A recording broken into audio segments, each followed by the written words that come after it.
चलिए आज गोता लगाते हैं एक ऐसी कहानी में जहां हर मोड़ पर धोखा है और हर किरदार अपने आप में एक पहेली।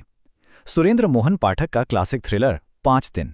कहानी सिर्फ 5 दिनों की है, लेकिन इसका हर एक पल साजिश और फरेब के धागों से बुना हुआ है। तो तैयार हो जाइए इस जाल की गांठें एक एक कर खोलने के लिए। कहानी की शुरुआत होती है इन डरावने शब्दों से।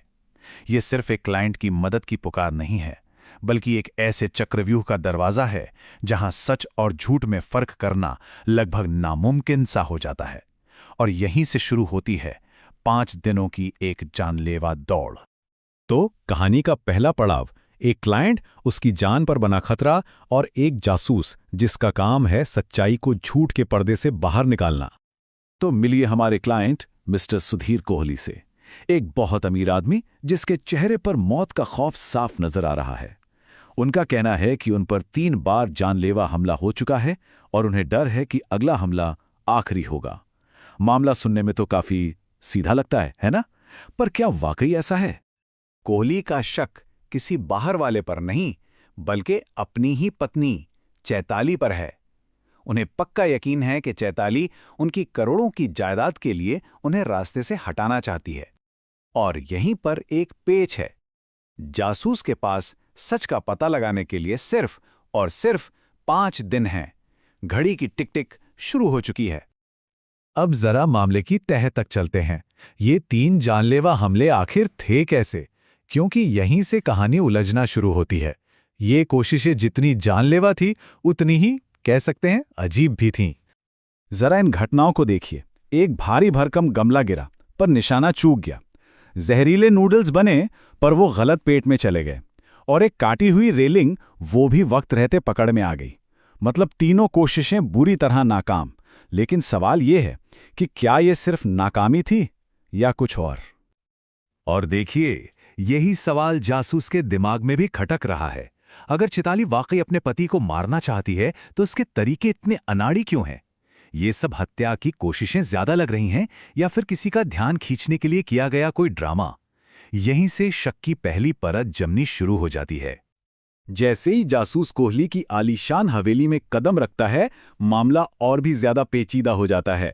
उस घर के हर कोने में राज दफन है और हर चेहरे पर एक नकाब चढ़ा हुआ है। तो अब मिलते हैं इस खेल के बाकी खिलाड़ियों से। चैताली, वो खूबसूरत और रहस्यमयी पत्नी। धर्मेश ग्रोवर, जो वफादार एजेंट भी हो सकता है और धोखेबाज भी। विनीत, चैताली का भाई, जिसके अपने कुछ राज हैं। और कपिल अवस्थी, एक ऐसा दोस्त जिसका अतीत सवालों के घेरे में है। इनमें से असली कातिल कौन है और कौन सिर्फ एक मोहरा? अब जासूस 2 बिल्कुल अलग अलग कहानियों के बीच फंस चुका है। एक तरफ सुधीर कोहली है, जो अपनी पत्नी को एक लालची कातिल बता रहा है, तो दूसरी तरफ चैताली है, जो इशारा कर रही है कि उसका पति वो नहीं है जो वो दुनिया को दिखाता है। असली खेल कुछ और ही चल रहा है। तो सच आखिर है क्या? जैसे जैसे जांच आगे बढ़ती है, मामला सुलझने के बजाय और उलझता जाता है।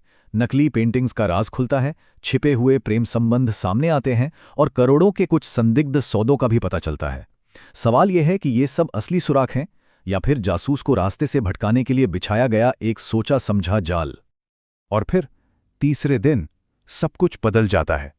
जासूस को यह एहसास होता है कि वो अब इस खेल में शिकारी नहीं, बल्कि खुद किसी का शिकार बन चुका है। सुबह जैसे ही जासूस अपनी कार स्टार्ट करने की कोशिश करता है, एक जोरदार धमाका होता है। एक कार बम। मतलब ये साजिश अब सिर्फ कोहली परिवार तक ही सीमित नहीं रही थी। ये कहानी का सबसे बड़ा मोड़ है। बम का निशाना जासूस था, सुधीर कोहली नहीं। इसका मतलब तो साफ है, कोई है जो नहीं चाहता कि जासूस सच के करीब भी पहुंचे। अब सवाल ये नहीं है कि कोहली को कौन मारना चाहता है। अब सवाल ये है कि वो असली अपराध क्या है जिस पर पर्दा डालने की कोशिश हो रही है। और अब हम पहुंचते हैं कहानी के आखिरी पड़ाव पर, वो मोड़ जहां झूठ के सारे पर्दे हटने वाले हैं और एक ऐसी चौंकाने वाली सच्चाई सामने आने वाली है जिसकी किसी ने कल्पना भी नहीं की होगी। तो चलिए इस पूरी साजिश का पर्दाफाश करते हैं। पहली बात, कोहली पर हुए सारे हमले एक ड्रामा थे जो उसने खुद ही रचे थे। दूसरी बात, असली निशाना वो नहीं बल्कि उसका सहयोगी कपिल अवस्थी था, जिसे उसी काटी हुई रेलिंग से धक्का देकर मारा गया था। और तीसरी और सबसे बड़ी बात, असली मकसद था चैताली को इन सब में फंसाकर उसकी सारी दौलत हड़प लेना। और यहीं आता है कहानी का सबसे बड़ा ट्विस्ट। जासूस को काम पर रखने वाला असली दिमाग चैताली का था। वो सुधीर कोहली की पूरी साजिश के बारे में पहले से जानती थी। वो समझ गई थी कि उसका पति उसे फंसाने वाला है, इसलिए उसने एक कदम आगे बढ़कर जासूस को हायर किया ताकि वो इसके पति के गुनाहों का पर्दाफाश कर सके। मतलब वो पीड़ित नहीं थी, वो तो इस पूरे खेल की असली मास्टरमाइंड थी। तो आखिर में तस्वीर कुछ ऐसी बनती है। सुधीर कोहली, जो खुद को बहुत बड़ा मास्टरमाइंड समझ रहा था, वो असल में सिर्फ एक मोहरा था। असली खिलाड़ी तो चैताली निकली। उसने अपने पति की साजिश को ही उसी के खिलाफ एक हथियार की तरह इस्तेमाल कर लिया और जासूस को उस हथियार को चलाने वाला बना दिया। ये धोखे के अंदर एक और धोखे का खेल था। 5 दिन की ये कहानी हमें एक बहुत ही दिलचस्प सवाल के साथ छोड़ जाती है। जब झूठ और फरेब का खेल इतना गहरा हो, तो क्या सच को जीतना वाकई एक जीत होती है, या फिर उस सच को बाहर लाने की कीमत इतनी बड़ी चुकानी पड़ती है कि वो जीत से भी ज्यादा महसूस होती है? ये एक ऐसा सवाल है जो इस कहानी के खत्म होने के बाद भी जहन में घूमता रहता है।